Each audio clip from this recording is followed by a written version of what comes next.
வணக்கம் பூர்ணசக்தி. என் பெயர் சுகன்யா சங்கர். நான் ஒரு அக்யூப்ரெஷர் தெரபிஸ்ட். மருந்தில்லா சிகிச்சை இதுதான் எனக்கு ரொம்ப பிடிச்சமான விஷயம். அண்ட் எஸ்பெஷலி நம்ம இந்த சீனியர் சிட்டிசன்ஸுக்கு இது ரொம்பவே அருமையான விஷயம். இந்த காலத்தில் மருந்து மாத்திரை எல்லாத்துக்கும் போடுறா. அது போடாதக்கு நம்ம எப்படி நம்மளுடைய வாழ்வை எப்படி வாழ வேண்டும், அந்த ஏதாவது சின்ன சின்ன பிரச்சனைகளுக்கு நம்ம கையிலேயே நம்ம வாழ்க்கை இருக்குது. You know, health in our hands.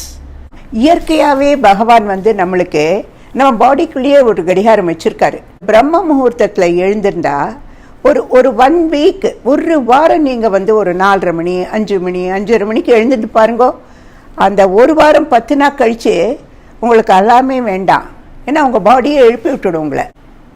நம்ம பாடியில் பயோ கிளாக்னு இருக்குது. பயோ கிளாக் பிரகாரம் காலையில் 3லேருந்து 5 லங்ஸ் டைம். அந்த டைமில் நம்ம பிராணாயமா பண்ணினா ஆஸ்மாக்கு, வீசிங்கு எல்லாம் அவ்வளவும் போயிடும் நம்மளுக்கு. அது அருமையான டைம். அதே மாதிரி காலையில் 5லேருந்து 7 மணிக்கு பாத்ரூமுக்கு போங்க. அந்த டைமில் உங்களுக்கு ஆட்டோமேட்டிக்காக நீங்கள் 4 நாள் போனால் போகிறோம். எழுந்திருந்து கொஞ்சம் நிறைய தண்ணி குடிச்சிட்டேன்னா அது அப்படியே அந்த லூசன் பண்ணிவிடும். அந்த கான்ஸ்டிபேஷன் போகிறதுக்கு நீங்கள் காலையில் எழுந்திருந்து கொஞ்சம் தண்ணி கொடுத்துட்டு பிட்வீன் 5 and 7 உட்காந்து பாருங்க. முதல் 4 நாள் கஷ்டப்பட வேலையாக இருக்கும். பட் அது அப்புறம் அது செட் ஆகிடும் உங்களுக்கு. இன்னொன்று நீங்கள் படுக்கையிலேருந்து எழுந்திருந்ததும் டக்குன்னு எழுந்திருக்காருங்கோ. நான் அப்படி தான் எழுந்துட்டு இருந்தேன் ஒரு காலத்தில். அப்புறம் நம்ம ஏஜ் அப்படி கொஞ்சம் வயசாக நம்ம என்ன பண்ணோன்னா திரும்பி படுத்துட்டு ஒரு 3 செகண்ட்ஸ் இருந்து அப்புறம் உட்காந்துட்டு ஒரு 3 செகண்ட் எழுந்திருந்து நம்மளை ஸ்டடி பண்ணிக்கணும். ஏன்னா கைகள்லாம் ஏர்லி மார்னிங் நம்ம சொன்னதை கேட்காது கொஞ்சம் அப்படி. அதனால கொஞ்சம் நம்மளை ஸ்டடி பண்ணிட்டு அப்புறம் நம்ம 4 ஸ்டெப்பு எடுத்து வைக்கணும். 7 to 9 நம்மளுக்கு பிரேக்ஃபாஸ்ட் டைம். பிரேக்ஃபாஸ்ட் எக்காரணத்தை கொண்டு ஸ்கிப் பண்ணாதுங்கோ.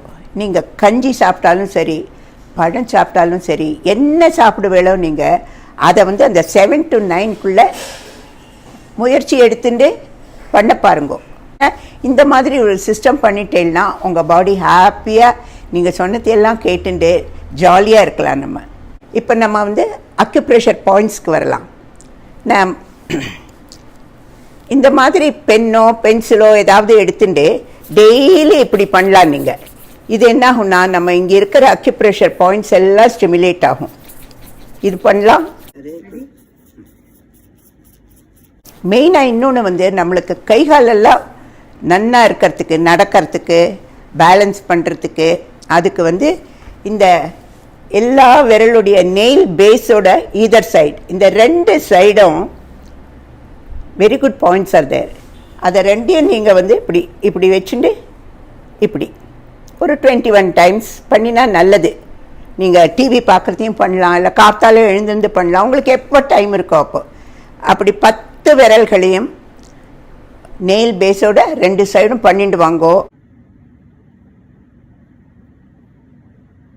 இது படுக்கையில் படுத்த ஆசாமி கூட எழுந்திருந்து நடக்க தொடங்கியிருக்கார்.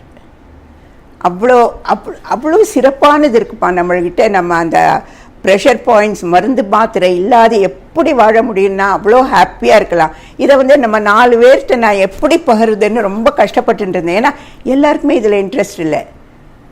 அப்போது எனக்கு இது மாதிரி பூர்ணசக்தியில் பேச சொல்லணுன்றது எனக்கு எவ்வளோ ஆனந்தமாக இருக்குது தெரியுமா? பிகாஸ் இந்த சேனல் நிறைய பேர் சப்ஸ்கிரைப் பண்ணுங்க. இதில் இன்னும் நிறைய விஷயங்கள் நம்மளை பார்த்து கற்றுக்கலாம். ஸோ இன்னொன்று நம்ம இப்போ கல்யாண சாப்பாடுக்கு போகிறோம். நம்ம டெய்லி அவ்வளோ சாப்பிட மாட்டோம் ஐட்டம்ஸ். ஆனால் கல்யாணத்துக்கு போனால் அவ்வளோ உண்டு போட்டிருப்பா. நம்ம என்னதான் கொஞ்சமாக போடுப்பா, வேண்டாப்பா இது போடாதேன்னு சொன்னால் கூட அவர் பரமாறிண்டே போயிடுறார். அப்போது அதை பார்த்தா சாப்பிடணுன்னு ஒரு சின்ன டெம்டேஷன். அதுக்கு மாத்திரம் ஒரு பாயிண்ட் சொல்லிடுறேன். ஏன்னா நம்ம இந்த பாயிண்ட்டை போட்டுட்டு நான் இப்போ ரீசெண்டாக கூட ஒரு கல்யாணத்துக்கு போனேன். அப்போ நான் நினச்சேன், ஐயோ நம்ம இந்த கல்யாணத்துக்கு போகிறோமே, நம்மளால் டெய்லியும் நம்ம இவ்வளோ தான் சாப்பிட்றோம், அவ்வளோ உண்டு எப்படி பண்ணலாம் மேனேஜ்னுட்டு நான் என்ன பண்ணேன்னா, இந்த இடம் தெரியறதா, இந்த இடத்துல ஒரு க்ரீன் கலரில் ரவுண்டாக போட்டுட்டேன்னா இது இட் வில் டேக் கேர். இப்போ நீங்கள் நன்னா ஒரு வெட்டிட்டு வரலாம், ஒன்றும் ஆகாது. ஒன்றுமே ஆகலை எனக்கு அன்றைக்கி. நிறைய ஸ்வீட்டும் நிறைய சாப்பிட்டேன். ஏன்னா அவ்வளோ ஸ்வீட் அவள் பரமாறிண்டே இருப்பாள். அந்த பாயசம் இந்த பாயசம் ஸ்வீட்டு. என்னுடைய கணவர் 2010 இறந்து போயிட்டார். அவர் என்னை தங்கத்தாம்பாளத்தில் வச்சுருக்கார். அவ்வளோ ஒரு நல்ல வாழ்க்கை ஐ ஹேட். என்னை எதுக்குமே ட்ரபிள் பண்ண மாட்டார். என்னை பற்றி 4 பேர்கிட்ட பேசும்போது ரொம்ப புகழ்ந்து தான் பேசுவார். அவர் திடீர்னு காலமானதும் it was a great shock for all of as.